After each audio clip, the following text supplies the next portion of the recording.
أعوذ بالله من الشيطان الرجيم. بسم الله الرحمن الرحيم. تبارك الذي بيده الملك وهو على كل شيء قدير. الذي خلق الموت والحياة ليبلوكم أيكم أحسن عملا وهو العزيز الغفور.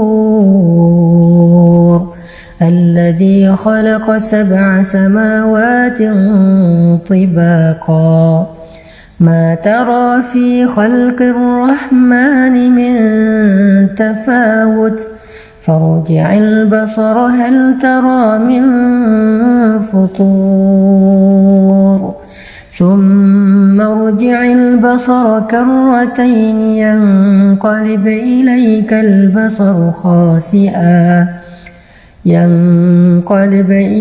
البصر خاسئا وهو حسير. ولقد زينا السماء الدنيا بمصابيح وجعلناها رجوما للشياطين وأعتدنا لهم عذاب السعير. وللذين كفروا بربهم عذاب جهنم وبئس المصير. إذا ألقوا فيها سمعوا لها شهيقا وهي تفور تكاد تميز من الغيظ كلما ألقي فيها فوج سألهم خزنتها ألم يأتكم نذير؟ قالوا بلى قد جاءنا نذير فكذبنا وقلنا ما نزل الله من شيء إن أنتم إلا في ضلال كبير. وقالوا لو كنا نسمع أو نعقل ما كنا في أصحاب السعير فاعترفوا بذنبهم فسحقا لأصحاب السعير. إن الذين يخشون ربهم بالغيب لهم مغفرة وأجر كبير. وأسروا قولكم أو اجهروا به إنه عليم بذات الصدور. ألا يعلم من خلق وهو اللطيف الخبير. هو الذي جعل لكم الأرض ذلولا فامشوا في مناكبها وكلوا من رزقه وإليه النشور. أأمنتم من في السماء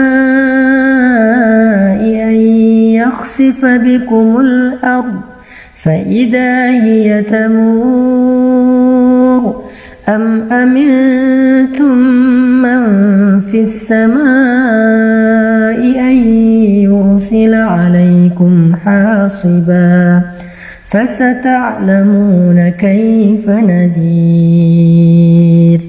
ولقد كذب الذين من قبلهم فكيف كان نكير. أولم يروا إلى الطير فوقهم صافات سنبات ويقبض ما يمسكهن إلا الرحمن إنه بكل شيء بصير أمن هذا الذي هو جند لكم ينصركم من دون الرحمن إن الكافرون إلا في غرور أمن هذا الذي يرزقكم إن أمسك رزقه بل لجوا في عتو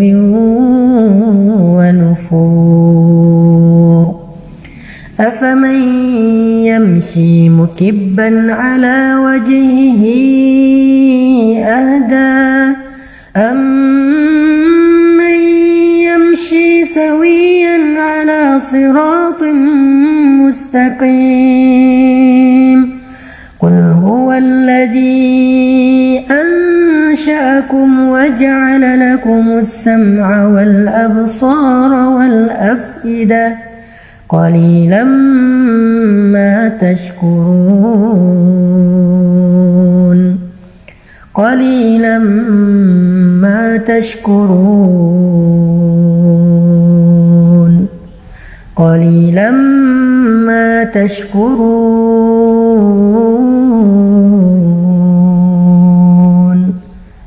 قليلا ما تشكرون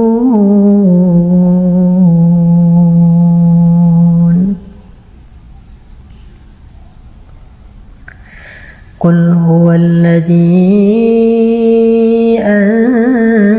أنشأكم وجعل لكم السمع والأبصار والأفئدة قليلا ما تشكرون قليلا ما تشكرون.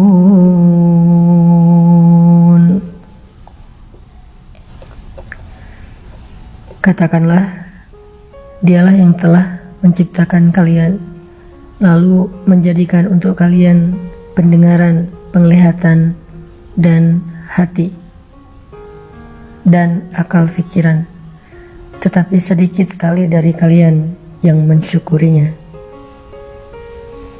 Ini ayat kita banget ya, karena kita juga sering ngerasa pendengaran kita belum dipakai untuk ibadah, penglihatan kita belum dipakai buat ibadah, dan pikiran kita juga masih jarang banget dipakai buat ibadah. Kita malah lebih sering memakai telinga dan pendengaran kita buat dosa. Kita sering menjadikan pandangan kita itu hanya melihat hal-hal yang dilarang oleh Allah. Dan pikiran kita sering lupa kepada Allah. Kita sering ingat hal-hal yang lain, kita ingat makhluk, kita terus ingat orang yang kita cintai, tapi kita sering lupa sama Allah. Itulah kenapa kita dikatakan qalilan ma tashkurun, sedikit sekali yang mampu kita syukuri dari nikmat-nikmat Allah. Ini salah satu renungan penting di surat Al-Mulk. Qalilan ma tashkurun, qalilan ma tashkurun. Qul huwallazi zara'akum fil ardi wa ilayhi tuhsyarun. ويقولون متى هذا الوعد إن كنتم صادقين قل إنما العلم عند الله وإنما أنا نذير مبين فلما رأوه زلفة سيئت وجوه الذين كفروا وقيل هذا الذي كنتم به تدعون قل أرأيتم إن أهلكني الله ومن معي أو رحمنا فمن يجير الكافرين من عذاب أليم.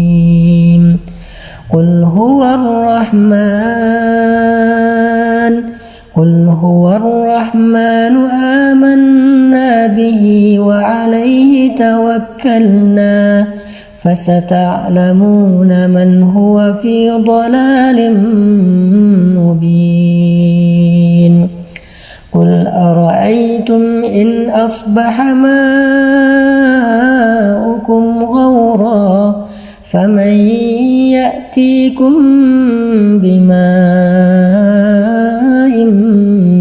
ma'in.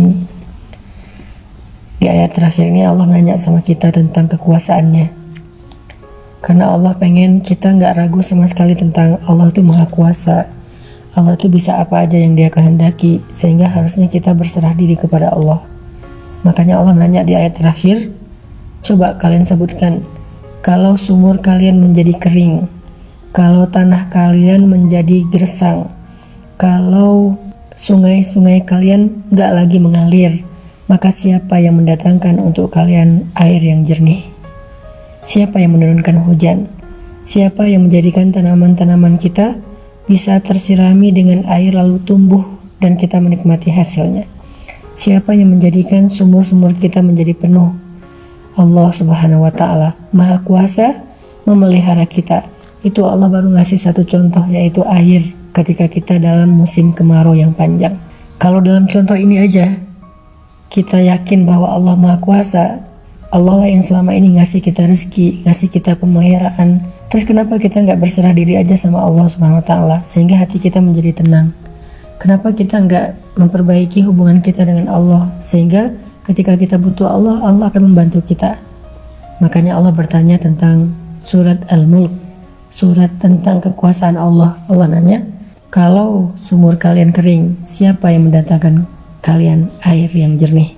Itu ada pertanyaan akidah yang kita hanya bisa menjawabnya dengan iman, bukan dengan lisan. Yakin gak kita yang mendatangkan air itu Allah? Yakin gak kita bahwa yang memelihara itu Allah? Yakin gak bahwa yang memberi rezeki itu Allah?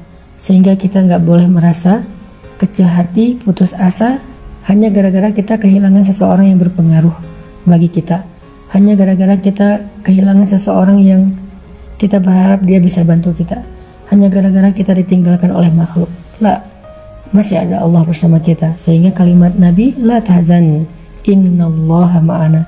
Jangan khawatir kalau kita lapar, jangan khawatir kalau kita sedang gak punya rezeki, karena Allah yang mendatangkan air hujan, maka Allah juga yang bisa mendatangkan rezeki untuk kita. Kita baca sekali lagi dengan renungan akhir dari ayat surat Al-Mulk. Qul ara'aytum in asbaha ma'ukum ghawra faman ya'tikum bima'in